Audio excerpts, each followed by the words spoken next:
for those of you who did have a chance to go around, and you might have put this on a post-it note already, but I would love to hear from you what's something you noticed, what's something that you stood out as you were kind of viewing the art pieces and the reflections there. I noticed that, like God and like spirituality, the images were all diverse and all reflecting something unique about the person that created them. Similar to how I believe we're all uniquely crafted in God's image in all of our diverse ways. Yeah, oh man, that's beautiful. Yeah, yeah, I can sit down now. We talk about that with scripture too, right? How each person who's writing and involved with scripture is kind of partnering with God in that work to reveal who God is. So you see a similar thing when people are reflecting on God. Anyone else? So I didn't get to see all of them yet, but the couple that I was reading, um, what was very clear to me was the depth of faith that the artists have. And that's something I'm very passionate about with faith and disabilities. It's just the issue that so many people judge by looking at someone what their faith may or may not be without really getting to know them and hearing the depth of their Hmm. faith. Yeah, that's so important. And I know as I met with people, and I'll talk a little bit about the structure of that, but as I met with people, each person had their own way of even expressing that depth, right? And so it combines the two, where you have the diversity, but then everybody kind of related to God in a different way and brought the depth in a different way. And so I was humbled and challenged by, for some, the practices, for some, the service, for some, just the depth of reflection that they had. Yeah. I noticed that all of them in one way or another, there was connection, whether it was connection to nature, connection to church, connection to God, to self. Like there's just that the interwovenness that is humanity was within all of the descriptions of the art and the photos. Thank you. You're validating my study of the work because that was a primary theme that kind of showed up among everybody. And I don't know if I'm going to get to this at the end, so I'll just share. So one person was talking about his friend, and it might be on there actually, talking about best friends for life, right? And that sense of connection. So he had a close friend who reminded him of God, that reminded him that God is nice, that all these kind of connection points. For some people, it was animals, like their connection with their animals, connection with nature. Like it's just a good reminder. Yeah, so I'm excited to share this project. And it was a long time of kind of working through a bunch of university systems and processes through the ethics process with Wilfrid Laurier, and meeting with people, getting to hear their stories, getting to reflect on their art. And then finally, we're at a point where I can say, hey, world, like, let's celebrate together. Let's rejoice in the gifts that people have to share. Let's celebrate the depth and the diversity of the ways that God's image is reflected in and through his people. And one piece of this, and Tom brought us into this morning a bit, but the connection points between disability, mental health, creative arts, and faith, right? So that's kind of where this presentation falls. And I know that most people here probably don't need convincing around the importance of faith in connection with creativity and mental health. And um, so I have some of the same stats actually that Tom shared this morning.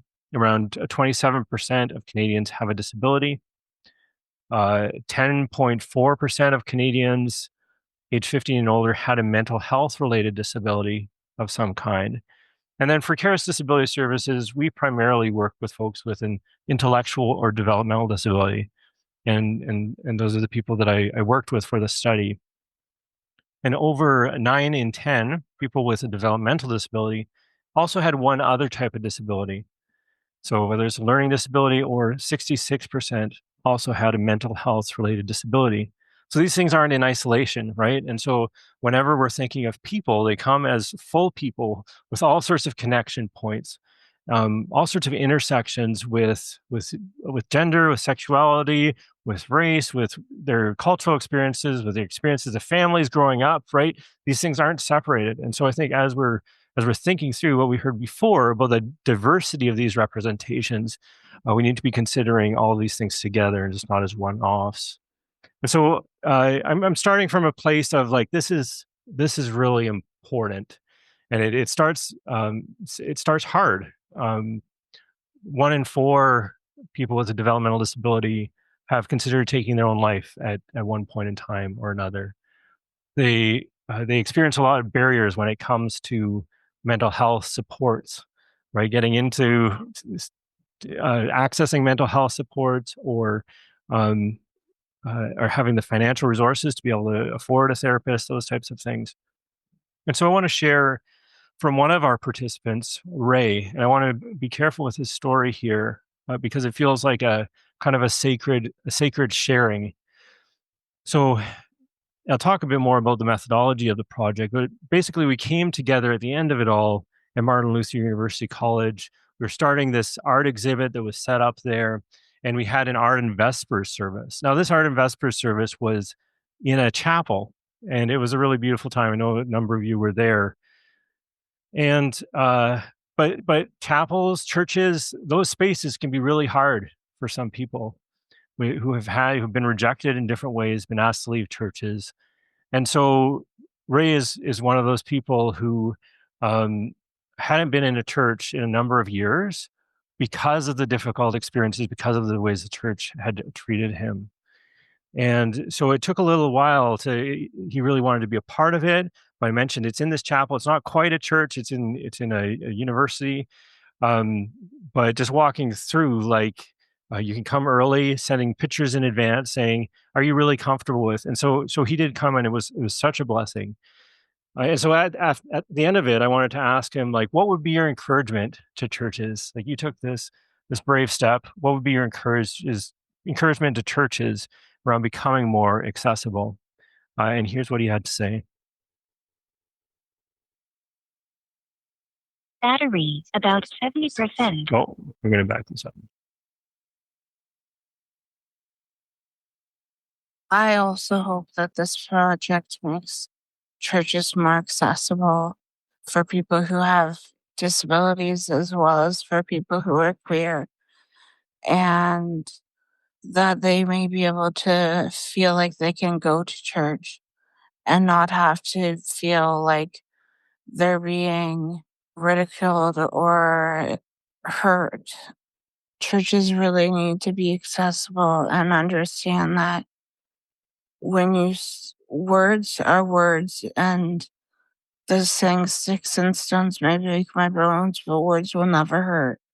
Words do hurt. And the fact that I don't go to church anymore because of the struggles that happen, like, I miss it, but I'm terrified, and I don't want another person to have to go through the feeling of being terrified to go to church. Pretty sobering. Being terrified to go to church. And so that's kind of the opposite end of what we're working for here today. And and in hearing these stories shared with us, shared publicly, being entrusted with these stories, we want to take the next steps as well. And so it's not just Ray's experience, but so many families have been asked to leave. Your child is too disruptive, or it might be phrased, quote unquote, nicely. There's a church that's better for you down the road, right? There's another church that's that's doing this well, I guess. And so we think of all those families and all those people who maybe have stuck it out and maybe are still a part of churches, and those who have been asked to leave and maybe not coming back. And we realize how important it is for our places of worship to be sanctuaries for people, and all the interconnections that these have with things like mental health and faith. A helpful principle for me, we're going to talk a little bit about shifting the margins. What does it mean to reimagine churches together? If you were to start from the ground up and rethink this whole thing, what would it look like? And I'm putting a picture on the screen here. And so this is Daniel, I put it on the side, Gerhardt. So he did this painting that's called Forgiven. And it just has Mary anointing the feet of Jesus. And it's focused in on her, and there's a candle burning there where she is. And so what does it mean to recenter on the margins? And John Swinnon has this really important point where he says that we often talk about going to the margins. But the reality is that when Jesus connects with people, when he builds friendships with people, that becomes where God is working. So Jesus, who was and is God, actually shifted the margins. By shifting the margins with the pushed aside at the center, the religious authorities became the marginalized. Isn't that powerful that where God is at work, that is the center. That becomes the center of his work in action. That's where we want to be. And so I hope this exhibit helps us to get there. And in order to do that, we need to pay attention, as Phil was talking about earlier. We need to pay attention to people's experiences, where they're coming from, their insights, the depth of their faith, and find ways to connect with that everybody's theology matters. How do we start to pay attention to voices that might have been marginalized in the past? And so we found that art can be a helpful way to do that. I've been inspired by the work of Tracy Demons, and she talks about art being a speech bridge, a way of connecting people across difference through color, sound, image, and movement. How can different forms of creative expression be ways of connecting with one another and hearing what God is doing in and through our lives? She also says, words are merely one form of expression or one form of being. The arts, however, represent a multitudinous variety. I like that, multitudinous variety. It's a little redundant maybe, but it just expresses what she's getting at, of options for engaging in encounter. And so how do we start to do this as part of our churches and communities? I'm not able to describe every image. There's a lot of images in this presentation, but I do want to describe the ones that are important. And so we have I think it's poppies maybe in a field, and this art is by Tim Rossiter, who is somebody supported by Caris Disability Services in the Port Hope area. And so as we engaged art through this process, and I talked to Ray about what that meant for him. To be able to take pictures, there's a bit of a photo voice exercise where people would take pictures and then reflect on where they saw God. And so these are pictures that reminded them of God. And so here's Ray again. His speaker's on and connected, looks like. Okay. I see God in making art. Never really thought of that way before I did the image of God, but God is in everything. And I feel like that's super cool that in art, we get to truly express what we see God do as well. So, yeah. So these things kind of all came together, and I saw that there was a fellowship being advertised through the University of Birmingham, and they were looking to understand people's God representation or God cognition better. And so I saw that, and I was like, I wonder how this includes or excludes people with intellectual and developmental disabilities. And so I applied kind of to say, have you thought about this? I mean, all the language was around cognition of and understanding of God. And so I submitted an application kind of saying, like, what could this look like to hear from people with intellectual disabilities as part of this work and part of this project? And so I was grateful that they accepted me into that. The title of the project that I submitted was Exploring the God and Self-Representations of Christians with Intellectual Disabilities. And so that became kind of simplified into the Images of God Through the Lens of Disability project. And there are 4 different components to that. The first was this photo exercise that I touched on briefly, where people would go out and take 2 to 4 pictures just in the world of what reminds you of God. And then they would have a journal, and they could write that journal. They could send me a voice message with a response to that journal. They could work with a support person through that. And then we came together to talk about it and just share about their insights. And then there was a God representation scale exercise. So this is the Lambie scale. I don't know if people are familiar with it, but it just goes through different qualities or aspects of who God is in kind of a visual form. And these are only 3 of 5 different categories I used. Basically, you put a picture down in front of somebody and say, how much does this remind you of God? And it kind of gets at some connections there. And then to get at the kind of self-worth, self-esteem side, we used an adapted Rosenberg self-esteem scale. And so there are a number of different questions that I would ask people about how they felt about themselves. And we would work kind of on a Likert scale here that I did very visually so they could put the card down what represented it. So the A, B, and C, those are just the out of the four that sections of the project. Yeah. So this was the third section, the C section. And then the final is a self-representation collage exercise. And so out there you saw kind of the collage exercise along with some of the photo voice project. And that was a really great experience. And then finally, we kind of came together, like I said, at Martin Luther University College to celebrate the work that had been done and to learn from people. And so we have a special guest here today. And unfortunately, I'm not able to bring you to that Art and Vespers service. But Frank, who's one of the participants and collaborators, is here with us. And so can we just welcome Frank? Frank, you can come on up to the front here.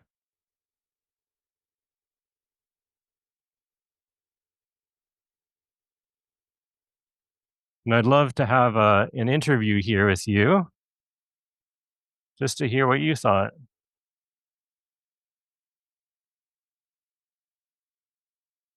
Can I give you that mic? It's like the name Lord says, that's the Lord. Yeah. All right. So my name is Frank Doherty, and so I live at Waterloo 1 on Kilburn Prison Court. And so I am the one that am really making progress, staying positive. And so we met a little while ago. Yes, we did. Yeah, and we had a fun conversation. Yes, we did. And so you had taken some pictures that you brought to us, and actually I think I have. Yes, I did. I can put them up here. All right. And so that was great. I really appreciate you being a part of this project. You're welcome. And so you had taken some pictures, and we met and had a little conversation about what did you think of the project? I thought it was very well done. Yeah? Yes. I appreciate that. And you shared a bit. So you had taken these photos. Yes. And you got to share a bit about your faith. Yes. I'm wondering if you want to talk a bit about your necklaces that you have on. All right. Because they were something that really stood out to me, where you have this constant reminder of your faith, a constant reminder of the attitude that you want to have in the world, the ways that you connect with God. Yes. So are you comfortable if I maybe read the necklaces that are on you, and then you can tell us a bit about that? I'm trying not to lose my thing. Yeah. Do you want me to hang on to that? Yes, please. Okay, here. Okay. Thank you. And can I move your name tag? Yeah, yes, please. Okay. Because otherwise I'm just going to keep saying Frank. Okay. All right. So you have this top one here. Yes. And it says, God, help me stay positive forever. Yes. Yeah. What does that mean to you? That means that it means a lot to me that God has been telling me through my ears. He's been telling me at night that I have to stay positive at Waterloo 1 lab and try to ignore one of my housemates less. And when I have troubles, I should either go to my bedroom and have time alone with God. Well, so I think that's a really good reminder for Yes. for us too. Yes. sometimes when I have troubles, I don't remember to go to my room and spend time alone with God. Right. That's really important. Yes. And then you have one that says, Jesus, help me practice self-control. Yes. Do you want to tell us about that one? Yes. I was very wonderful and was born in Orlando. And I got very happy after I was out of the hospital in Florida. But then I was living with a couple and they were not very nice. And first, my first parents were my birth parents, and they were not nice when I was living with them. And I thought, and after I saw them smoking, I said, "Would you two mind stop smoking?" And they said no.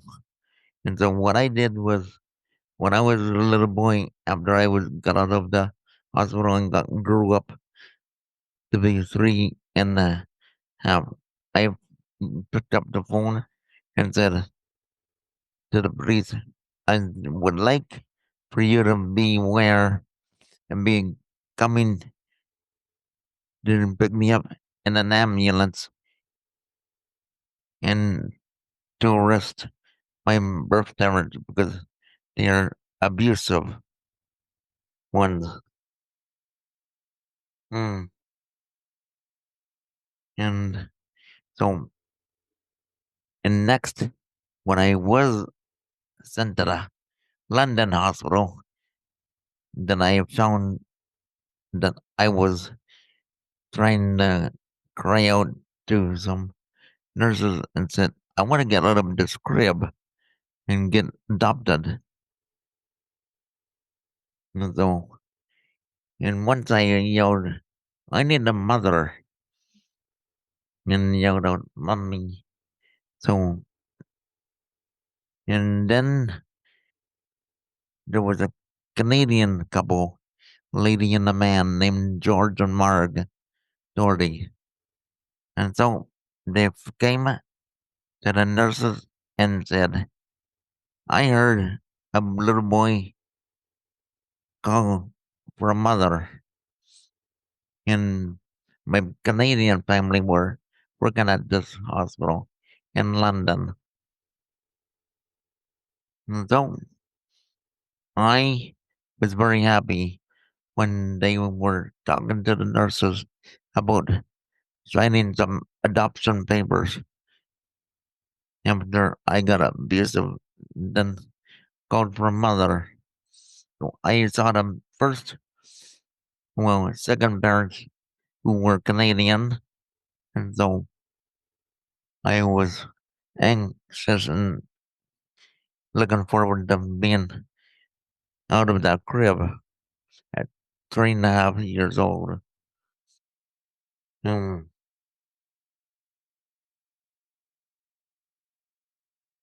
You've been on quite a journey, yes, I have. and some pieces of it have been pretty hard, Yes, pretty difficult. yes, Um, and these necklaces kind of help guide you through, right? yeah, and they really bring me to think about Jesus. Hmm.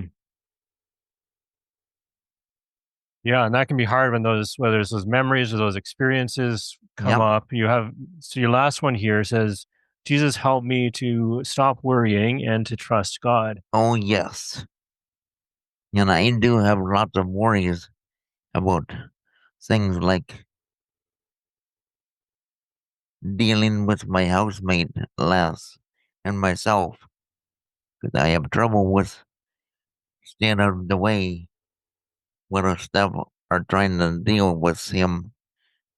And, so I've been going to my bedroom to watch Roku on my TV on my dresser. Oh yeah. Yes. And I watch any Disney films if I hear less, but I mean, see less my housemate put up his bad finger. I look at him and say, I'm not talking to you anymore until the seventh day. Tell me to stay out of the way and go away to ignore them. I think we Yes. all have those people in our lives, right? Yes. Where when they put Yes. up their bad finger, we just need to ignore them. Yep. And Disney movies are praying. Yes. So Yes. sometimes depends on the day. Yep. And I also watch a movie called Chronicles of Narnia. Oh yeah, And those 3 movies have been really helping me. yeah. Yes.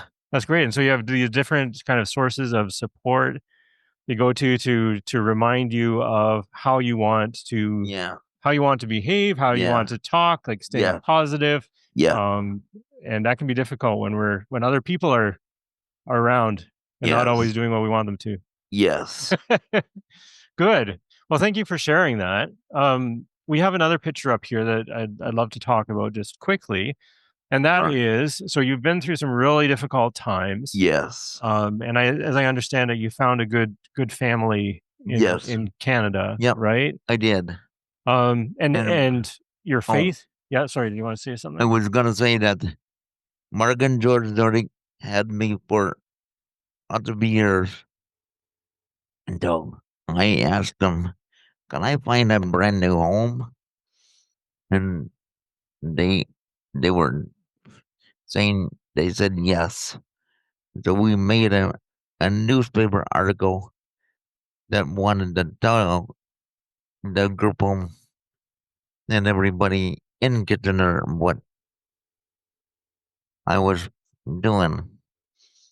So, and I did say to them there might be a group home called Christian Horizons. And and so they went to a pastor. His name is Jim Reese. Anybody else familiar with that name, Jim Reese? Reese has started Christian Horizon back in 1965. Yes. Yeah. Yes. But then it's not now called Christian Horizons, it's called Caris. Yeah. That's right. That's right. Wonderful. And so Yeah. you've been at Waterloo 1 and you've contributed, I shouldn't say started, for the last 20 years you've also been serving in your community, right? Yes, I have. Did you want to talk about this picture? So in this picture you're holding a bunny rabbit. Yes. Where do you volunteer? I volunteer at the Kitchener Waterloo Humane Society on Riverbend Drive. Yeah, and we had a wonderful conversation about how God works in and through animals as well. Yes. And how God created animals. Yes. In his image. In his image. And so you see God reflected, like this picture, you see God reflected in and through creation. And you talked about there being lots of different types of cats and God seeing the beauty in that too, right? Yep. And I do volunteer at the Humane Society now I'm working with cats. Yeah. Owning cats. And boy, did I like my loving care and attention that I give them. Yeah, and so you're able to give them the care and the love that they need, right? Yes. In this time. Yes. Yeah. Well, Frank, it's always a joy to talk to you and to learn from you. Mm-hmm. Thank you for coming today and for spending some time with us. You're welcome. And people can see your art out in the hall, right? Yes. That's great. It was nice to get a picture of you with your art and your reflections this morning. Let's give Frank a thanks for being here today. Thank you. Taking the bed. You did great. Yeah.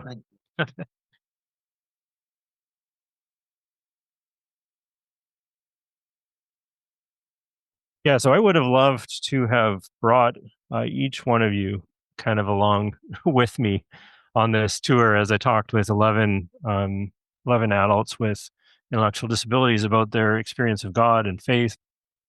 And each one was just filled with insights like Frank had and shared today. There were several themes that stood out, and so I just want to cover some of that quickly here. So here's what kind of came out through the art and through the conversations that we had. One is God reaches down, the idea of everyday incarnation. I have a few different clips and stuff. We'll see how much we have time to get to. And I didn't put these in order of how much they were talked about, so in order of prevalence, but more to kind of see the back and forth in terms of starting with seeing God in everything. So how people related to God was largely a very tactile and tangible way of relating and seeing God in everything. But then there were also barriers. So we'll talk about that.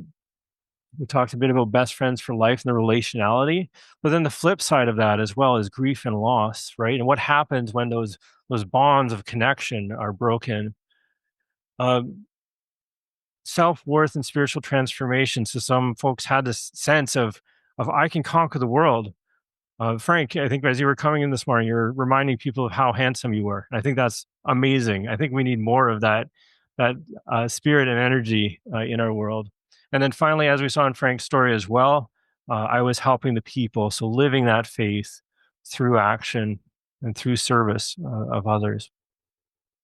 I think I will need the speaker on there.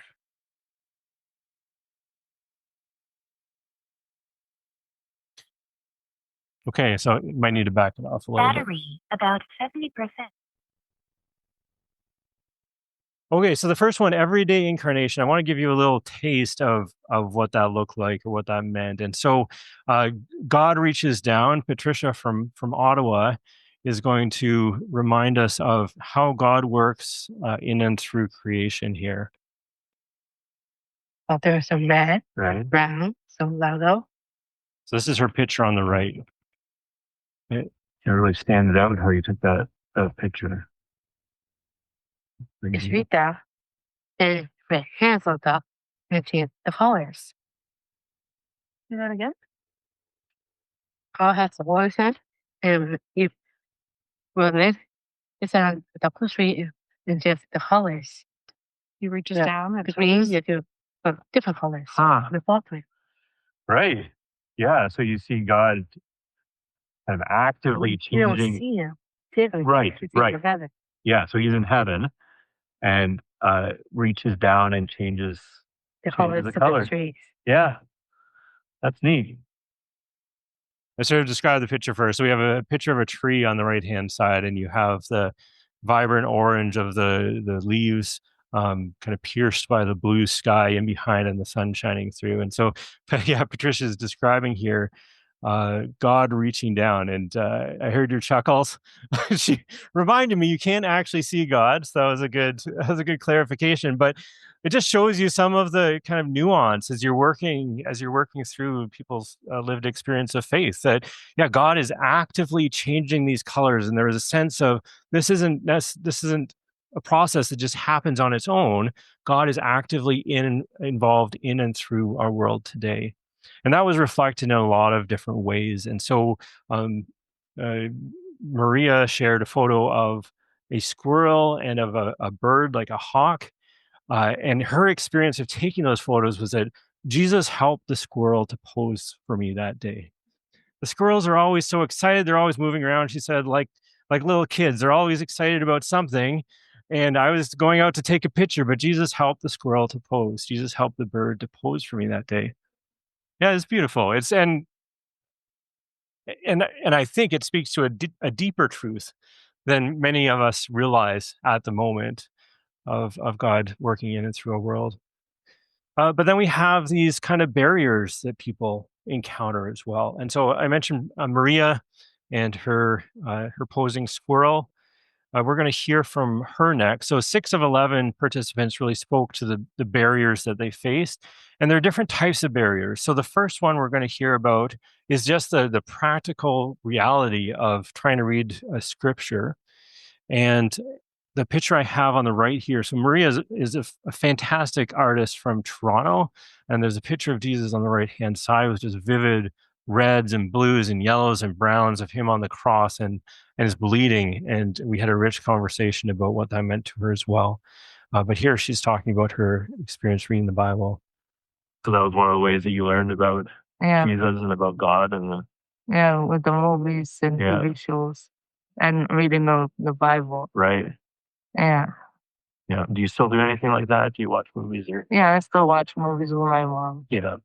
Yeah. You read the Bible sometimes? Yeah, I use the audio one. It's easier. It's easier to understand it.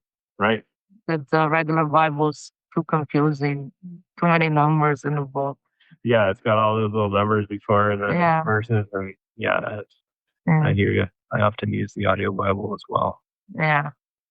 So much easier to hear someone reading the Bible. Yeah. Instead of us getting stressed out about it. Right. Yeah. Yeah. Yeah. So you find with the written Bible, sometimes it's hard to understand. Yeah. So you mentioned the numbers make it hard. Is there anything else about it that makes it hard? The writing's so small. Yeah. Yeah, you need a magnifying glass. That's true. Yeah. It's true. It makes it tricky, eh? Yeah. Good. Well, thank you for sharing that. And so that's where I took the title from, because I just found it captured it so well. You need a magnifying glass to read it. And so how do we normalize the flexibility and adaptability when it comes to our worship spaces? What would it be like to have audio Bibles kind of there as part of a library for people to access, and not just think of the written form, but to think of different ways of accessing that? And the second aspect around this is kind of the confusion that I think we all feel at times. And so we're going to hear from Lise. We had come to this picture, and so on the right I have a picture of a question mark. And this is one of the God representation exercises. Many of the participants, as they came to this question mark, are just like, no, that doesn't remind me of God. That's just kind of an abstract symbol. I'm going to put that on the right. But for Lisa, it really stood out to her, and it captured a theme through the rest of our conversation about confusion and wanting to understand God and wanting to hear from other people and understand other people. And so let's hear from her to share just a little bit about what that looks like. He's trying to ask me a question, and again, maybe I'm not understanding the question, or I have the fear of being afraid to answer that question. I don't understand his question, or where I'm going, or how I'm going, or so that would be probably a 1. Okay. Yeah, so by 1, she meant did not represent God to her at all, because she really experiences that kind of confusion. And she was talking about this in relation to the people that she lived with as well. Like, I'm trying to understand them, I'm having trouble understanding them, and I have that same kind of relationship with God sometimes, that I just want to understand the pastor's speaking about this, but it's not clear to me. And you could tell she was really wrestling through that, even though she had profound insights in so many areas of her faith that I was learning from. And so we talked a little bit about best friends for life as well. So this is the third theme, belonging to God and to one another. This is Judy, and her dogs were really like her best friend. She talked about them being man's best friend, but they were her best friends. And then we have Dariel from Toronto. And I would love to just share, he's so excited about his lasagna, and not just because it's lasagna. I mean, it's pretty exciting. Lasagna is pretty exciting, but because he got to share it with people, and what that meant for extending that kind of hospitality, as we're talking about, to others. Yeah, good. My food. Your food? Yeah, this is exciting. Oh, good. I feel. All right, what do you see there? My food. Your food? Saya. Yes, sir. Lasagna? Yeah. I make it. You made it yourself? Yeah. Oh, wow. You like making food? Yeah, I love making food. Okay. Making food. The picture it is. I picture the food. God wanted the food. God wanted the picture of the food. Food is a physical food, which is value. And God wanted, so you like eat, funny, you laugh, play a game. You like eat, you show. So you're thinking when people are around food and eating food, they're funny, they laugh, they enjoy the time, play games. And yeah, and so you're talking about the food, but you're also talking about people coming together and and having the food together. Yes. I love that. And I love the way that his face lights up when it comes to sharing that food with others. And so he had this sense of connection that was so important to people. But then loss really strikes deep. And I think for all of us, when those connections are broken, it's hard. And again, we're going to turn to Patricia here as she's reflecting kind of on the friends that she's lost over the years. You mentioned heaven before. It's heaven. Yeah. So does it remind you of heaven?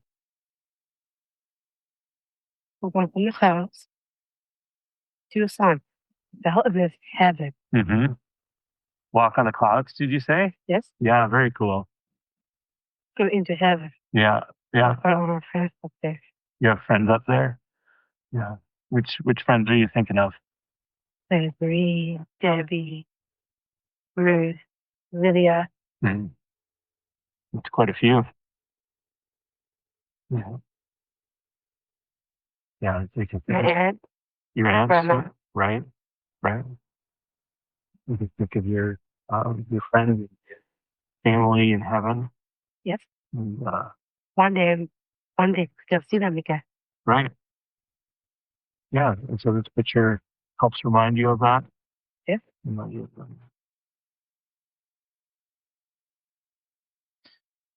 And heaven and the stars kind of just became this representation to people of what those who they've loved and lost, and it being just this visual representation of God and this confidence that one day they'll see them again. I'm sorry, my voice in these videos just keeps getting bassier and bassier, but my audiobook voice, that's right. And then we just have two more here, and then I want to turn it over to Becky to talk a bit about her project. I Could Conquer the World, again, self-esteem. And we could talk about these in more depth, because obviously I'm presenting kind of one perspective, one view that I heard that was representative of quite a few people, but their experiences were all very diverse and unique as well. So there's a lot of kind of exceptions or different ways of approaching it. But for many folks, there was kind of this self-confidence. 10 out of 11 participants spoke to the idea of self-worth or transformation in some way. And so at the last presentation I did, I had invited Daniela to share. And for her first communion, and we've got a picture of her in her white dress holding her first communion book. And she says when she sees this that she looks like a princess. And so it was that time in her life that she goes back to when things are hard, when she's struggling with her mental health. She always has that to go back to, as that's a time when God showed me who I really am and who I really can be in Christ. So that was her experience. And now this next one is hard off the start. And for those of you, so Lise uses the R word as describing herself. And so a heads up around that. And she talks about what God is looking to do in and through her, despite the names that she's been called. So just want to give you that heads up. A lot of people called me stupid a lot of times and retarded, and I thought, no, I'm not retarded just because I have disabilities. It doesn't change me. I know I can't change my disabilities because it's the way I was born with it. So, and God created me this way for a reason, to help people to understand what it's like having disabilities and having challenges to go through, and to learn how to do things the right way and not in the wrong way all the time. It's pretty powerful, that people can work through those experiences of discrimination and marginalization and come out with the perspective that God created us the way that we are in order to share God's love and presence with the world. All right, I'm going to keep moving here. That was Dariel just saying how beautiful he is. It's pretty cool. And then finally, and I think Frank helped capture this last one for us in terms of helping the people. So what that looks like in action and service, as well as in Bible reading and prayer for people. That we want to remember that nobody is just kind of a recipient, right? That for the the adults with intellectual disabilities that I talk to, giving back to their community, connecting with God in meaningful ways, and practicing spiritual practices were really important as well. I'll just move on for the sake of time, but this is I have a picture of Judy. She's got a cake here and balloons. It says, "God bless you, Judy." So she spent 14 years in this church. She said she had been through 3 pastors and was just that example of dedication. All right, so maybe I'll just end with this slide. Miroslav Volf says, theology is not only about understanding the world, it's about mending the world. And so as you're hearing people share about their experiences of God and faith, it's not just theological in the head, it's theological in presence, in action, in how they're impacting people's lives and their community.